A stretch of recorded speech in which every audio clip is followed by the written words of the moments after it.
নবম পে স্কেলের প্রস্তাবনা পর্যালোচনা করতে ৯ সদস্য নতুন কমিটি গঠন করলেন অর্থমন্ত্রী।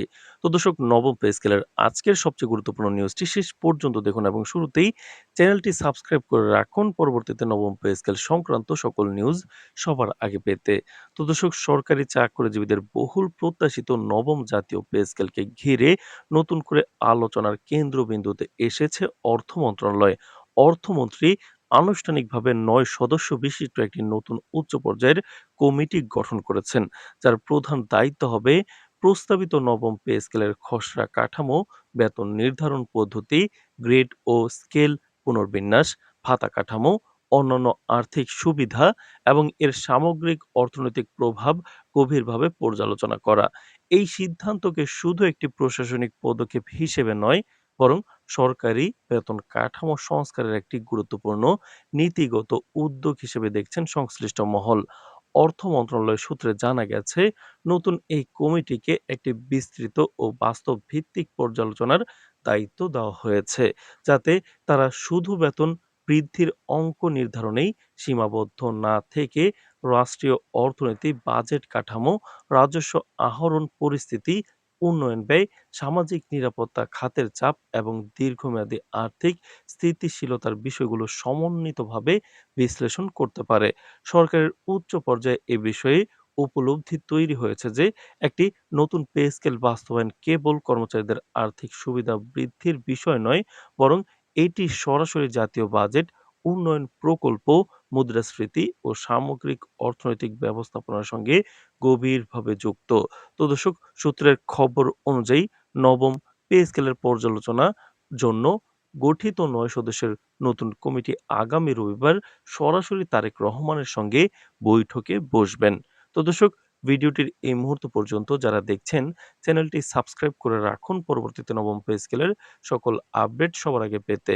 তো দর্শক, বৈঠকের মূল উদ্দেশ্য হবে পে স্কেল বাস্তবায়নের পরিকল্পনা, অর্থনৈতিক প্রভাব এবং কর্মচারীদের বেতন কাঠামোর সামঞ্জস্য বিষয়ক প্রাথমিক বিশ্লেষণ উপস্থাপন করা।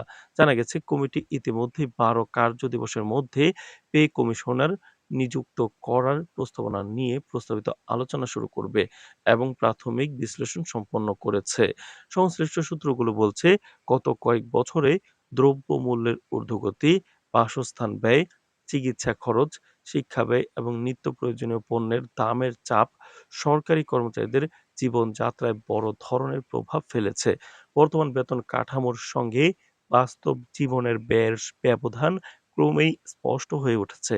এই বাস্তবতায় সরকারি চাকরিজীবীদের মধ্যে দীর্ঘদিন ধরেই নতুন পে স্কেলের দাবি জোরালো হয়ে আসছিল। বিভিন্ন কর্মচারী সংগঠন, প্রশাসনিক ফোরাম ও সামাজিক মাধ্যমে বিষয়টি নিয়ে আলোচনা বাড়তে থাকে। নবম পে স্কেলের প্রস্তাবনা সেই ধারাবাহিক দাবিরই একটি প্রাতিষ্ঠানিক রূপ, যা এখন সরকারিভাবে পর্যালোচনার পর্যায়ে প্রবেশ করেছে। নতুন গঠিত কমিটিকে এমন একটি কাঠামো প্রণয়নের নির্দেশনা দেওয়া হয়েছে, যা একদিকে কর্মচারীদের জীবন মান উন্নয়ন নিশ্চিত করবে, অন্যদিকে রাষ্ট্রীয় অর্থনীতির উপর অতিরিক্ত চাপ সৃষ্টি করবে না। অর্থ মন্ত্রণালয়ের অভ্যন্তরীণ নথিতে উল্লেখ রয়েছে, অতীত অভিজ্ঞতায় দেখা গেছে যে হঠাৎ বড় পরিসরে বেতন কাঠামো পরিবর্তনের ফলে রাষ্ট্রীয় ব্যয় দ্রুত বৃদ্ধি পেয়েছে, যা বাজেট ব্যবস্থাপনায় দীর্ঘমেয়াদী চাপ তৈরি করেছে। এই অভিজ্ঞতা থেকে সরকার এবার আরও বাস্তবসম্মত ধাপে ধাপে ও পরিকল্পিত কাঠামোর দিকে অগ্রসর হওয়ার কৌশল নিয়েছে। কমিটির কাজের পরিধি হবে বিস্তৃত। তারা বর্তমান গ্রেড কাঠামোর যৌক্তিকতা, বিভিন্ন পদমর্যাদার মধ্যে বেতন বৈষম্য, পদোন্নতি কাঠামোর সঙ্গে বেতন স্কেলের সামঞ্জস্য, ভাতা কাঠামোর বাস্তবতা, অবসর ভাতা ও পেনশন ব্যবস্থার ভবিষ্যৎ টেকসইতা এবং প্রশাসনিক দক্ষতা বৃদ্ধির সঙ্গে আর্থিক প্রণোদনার সম্পর্ক, এসব বিষয় একসাথে বিবেচনায় নেবে।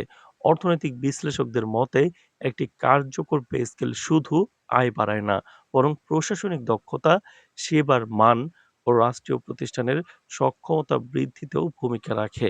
এই দৃষ্টিভঙ্গিকে সামনে রেখেই কমিটির কাজ পরিচালিত হবে বলে জানা গেছে। তো দর্শক ভিডিওটির এই মুহূর্ত পর্যন্ত যারা দেখছেন চ্যানেলটি সাবস্ক্রাইব করে রাখুন পরবর্তীতে নবম পে স্কেলের সকল আপডেট সবার আগে পেতে। তো দর্শক কমিটিকে নির্দিষ্ট সময়সীমার মধ্যে একটি পূর্ণাঙ্গ প্রতিবেদন জমা দেওয়ার নির্দেশনা দেওয়া হয়েছে।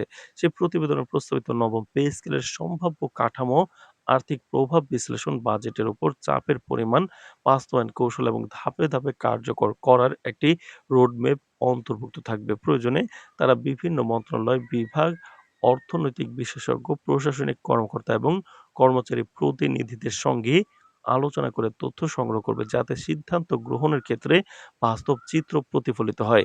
সরকারি কর্মচারী সমাজে এই সিদ্ধান্তকে অত্যন্ত গুরুত্বপূর্ণ ও ইতিবাচক হিসেবে দেখা হচ্ছে। অনেকেই মনে করছেন এটি কেবল একটি ঘোষণামূলক পদক্ষেপ নয়, বরং একটি কাঠামোগত প্রক্রিয়ার সূচনা, যা ভবিষ্যতে বাস্তব পরিবর্তনের পথ তৈরি করবে।